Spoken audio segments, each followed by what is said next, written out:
Hallo zusammen. Heute sind wir in der iPedelec Entwicklungswerkstatt.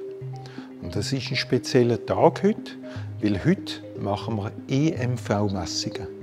Das ist etwas ganz Wichtiges, was man aber nicht so auf den ersten Blick sieht.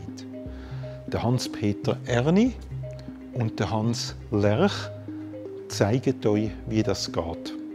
Ein wichtiger Punkt in der Funktionstüchtigkeit von Elektrofahrzeugen ist die elektromagnetische Verträglichkeit. Das ist eine Messung, die wir hier durchführen müssen, wo speziell darum geht, festzustellen, tut so ein Fahrzeug reagieren auf Radiofunkwellen oder aber tut es selber zum Beispiel das Umfeld stören oder dann tut es zum Beispiel während dem Ladevorgang Störungen ins Netz einspeisen. Das sind alles Dinge, Sachen, die man nicht haben will.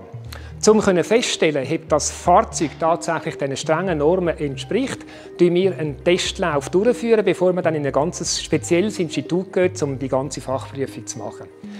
Der Testlauf bedingt spezielle Messgeräte, spezielle Speisgeräte, die haben wir nicht in unserem Besitz. Und darum haben wir einen speziellen Mann angestellt, den Hans Lerch, der all das Equipment mitgenommen hat, um diese Messungen bei uns durchzuführen.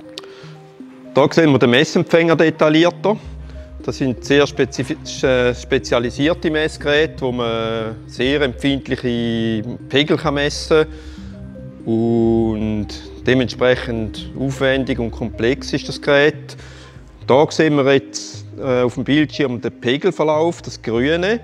Und dann haben wir einen Grenzwert, den man einblenden kann und wo der Funkstörmessempfänger, wenn er misst, entsprechend anzeigt, ob der Grenzwert überschritten wird oder ob er unterschritten ist.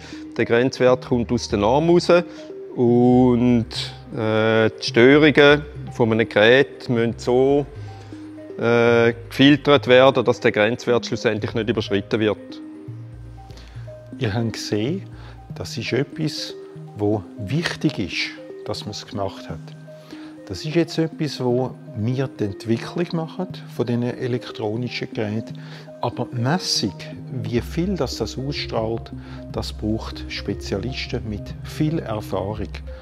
Und darum bin ich froh, heute zu erfahren, dass wir einen Schritt weiter sind. Dass wir also mit dem Fahrzeug in die nächste Stufe gehen können. Gute Zeit. Tschüss zusammen.